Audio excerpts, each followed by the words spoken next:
मेरे को कहा आपने डिटेल दो जल्दी। मैं क्या बात होगी?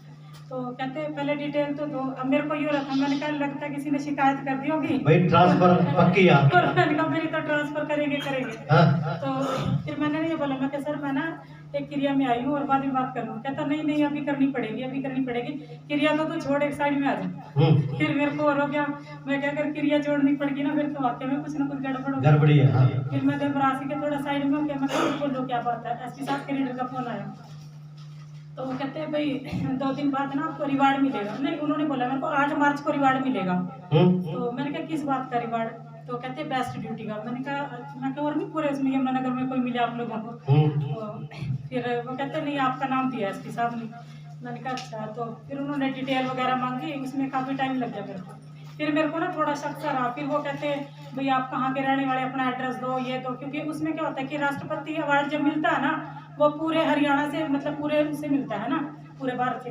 तो उसमें क्या होता है कि जिसके नाम जाते हैं ना, उसका पीछे का बैकग्राउंड सारा चेक करते हैं। भाई फैमिली में कौन कौन है, क्या करते हैं, क्या कुछ नहीं है, पूरा एड्रेस चेक करते हैं। फिर मैंने भी कभी पहली बार तो वैसे नाम गया, और क्योंकि 18 साल की नौकरी में ऐसा तो कुछ था नहीं कि भाई ये रिवार्ड मिलेगा और राष्ट्रपति तक पहुंचना तो बहुत बड़ी बात है। तो मैंने कहा ऐसा तो कुछ होगा नहीं। फिर मेरे ना दिमाग से मैं थोड़ा सा ये रहा, मैंने कहा यार क्या तो रहे ये राष्ट्रपति अवार्ड। मैं क्या हम ही थोड़ी ना रह गए राष्ट्रपति अवार्ड के लिए, इतनी दुनिया पड़ी, मैं क्या किसी को भी मिलेगा। तो मैंने एक दो से फ़ोन करके पता किया। मैं कहा मैडम जी ऐसा कुछ है। मैडम कहते जी मेरे को तो नहीं पता। मैं कहा फिर अब मैं कहीं भी डिपार्टमेंट गड़बड़ ना कर रहे हो मेरे साथ। तो मैं ना प्रेयर करती रही। मैं क्या परमेश्वर मेरे को नहीं पता क्या होगा क्या नहीं। मैं क्या क्योंकि राष्ट्रपति अवार्ड के लिए मैं क्या ऐसे तो कोई जाएगा।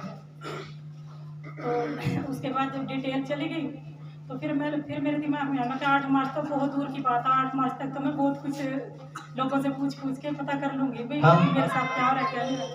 तो जैसे उस दिन हमने डिटेल दी, मैं घर आ गई। घर आने के बाद रात को मेरे को फ़ोन आया कि 8 मार्च को नहीं, सुबह ही जाना है हमने रोहतक में।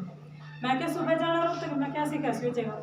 तो मैंने कहा मेरी ड्रेस भी वो नहीं है, आप कुछ नहीं। आप यकीन मानोगे, फिर मैंने ना 2 से तसल्ली करने के बाद ना रात को मैंने 12-1 बजे तक तो अपनी ड्रेस 2 ही प्रेस की, सारा कुछ रात को पूरी तैयार की। 8 मार्च को जाना है? पहले तो 8 मार्च को जाना था ना। हाँ। लेकिन जिस दिन मैंने मैसेज किया था रात को कि मैं सुबह 3 बजे निकलना, तो हाँ। सुबह 3 बजे का मैसेज आया ना, शाम को 9 बजे मैसेज आ रहा 3 बजे निकलना। तो अब ड्रेस ये तो नहीं क्या पड़ी। हाँ।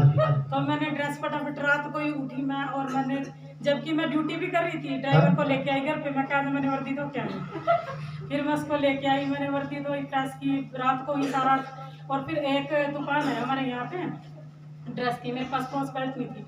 मैंने रात को 11 बजे उसकी दुकान खुलवाई, उसकी रिक्वेस्ट करके। तो कह रहे मैडम जी अपनी दुकान खोलेगी। मैं क्या भाई प्लीज़, मैं कह नहीं तो मेरा रिवार्ड चला जाएगा। उसने ना खैर काफ़ी हेल्प की। उसने फिर रात को ही सेट करके दी मेरे को वो क्रॉस बेल्ट। उसके बाद 3 बजे जाना था, और इतनी धुंध पड़ गई ना धुंध बहुत थी। हम ना फिर वहाँ मैं ड्यूटी चली गई। रात को 1 बजे में ड्यूटी गई, और 3 बजे जाना। 2 बजे में फिर 1 घंटे में नींद भी नहीं आई रात को वहाँ जाके उठाने में। 1 घंटे में मैं वापस आ गई। 3 बजे जाके फिर हम वहाँ गए। मैंने आप लोगों को मैसेज किया था मैं कि मेरे लिए प्रेयर करना है ना। तो उसके बाद फिर हम वहाँ गए। जब हम वहाँ गए ना 3 बजे वहाँ चले गए, 9 बजे का टाइम था, 11:30 बजे हम पहुँचे। फिर हमें वहाँ जाके ये लगा मैं कि यहाँ तो कहीं नहीं है। और वहाँ ना पास्टर जी मतलब ऐसा था कि दुनिया दिख ही नहीं रहा था। अच्छा। हम इतनी दूर खड़े थे कि हमें आगे नजर भी नहीं आ रहा था क्या था क्या नहीं, कुछ नहीं था। और उसके बाद फिर राष्ट्रपति भी आप लोगों को पता है ऐसी है, हमारी जैसी है ना। तो मैं कह तो बिल्कुल भी नहीं नजर आ रही, कुछ नहीं नजर आ रहा। तो जब उन्होंने हमारा नाम बोला ना, मतलब मैं ये लग रहा था मेरे को कि मेरे पैरों के नीचे धरती भी नहीं है। मतलब भी पैरों के नीचे से धरती भी निकल रही है जब नाम, क्योंकि इतनी दुनिया के सामने नाम अपना सुनना ना बड़ा अचंभा सा लगता है। फिर मैं ना अपने आप को ये मतलब बहुत खुश नसीब समझ रही थी। मैंने कहा परमेश्वर मैं इतनी बड़ी हूँ क्या भाई यहाँ तक पहुँचना पास्टर जी बहुत बड़ी बात है। और जब मैं वहाँ स्टेज पे गई ना, और मैंने चारों तरफ नजरें घुमा के देखी, मतलब मैं खुद अपने आप में ये सोची कि परमेश्वर खुद मेरे सामने है आपके पास वहाँ की कोई? वो हमारे ना सर ऑफिस में लगती है, जो एक बड़ी पिक्चर होती है। हाँ, तो आपके मोबाइल में भी होगी? नहीं, वो एसपी साहब को ही मिलती है। अच्छा। एसपी साहब को मिली थी, वो 2 लड़कियां थे हम। तो हमारी होती है और मतलब साहब की होती है, तो सारी की वो पूरे उसमें ऑफिस में लगती है ना, उनको दिखाते हैं जैसे कोई बहुत है। फिर वो जो है ना हमारे क्या नाम, जब वहाँ पे मैंने चारों तरफ घुमा के मैं ये कह रही, मैं क्या दुनिया ये कहती है ना कि परमेश्वर कहीं नहीं है। और मैं ये कह रही हूँ कि परमेश्वर तो हमारे ना मांगने से पहले और हमें वो देता है जिसकी हम कभी कल्पना नहीं कर सकते।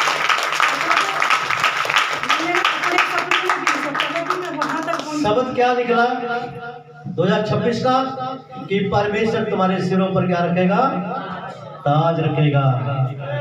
शब्द पूरा हो चुका है यीशु मसीह के नाम में। आज भी मैं ये सोचती हूँ क्योंकि मतलब परमेश्वर मुझे ये सच में हुआ था ना, मतलब आज भी मेरे को यकीन नहीं होता। हाँ? लेकिन जब मैं ऑफिस में जाती हूँ ना, फोटो देखती हूँ, मैं क्या देखिए हमारी फोटो।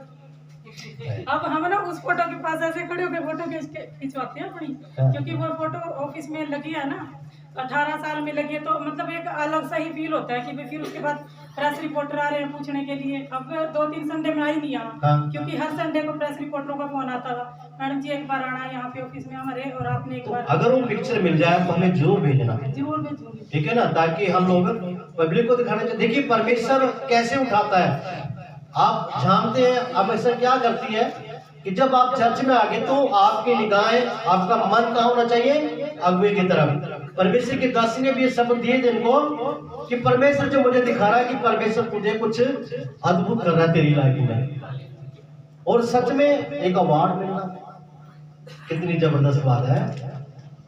कभी सोचा था सपने में? मैं वही तो कह रही हूँ पास्टर जी, मैं तो अब भी मेरे को ना कई बार ये सोचती हूँ कि ये सच में हुआ। हाँ? अब भी मेरे को मतलब तो आपने तो वही बात कर दी ना कि जैसे मेरी सिस्टर आज पहली बार गई ना ऑस्ट्रेलिया, तो इसकी टिकट कराई, तो ये कहती है रिपोर्ट में सचमुच जा रही है।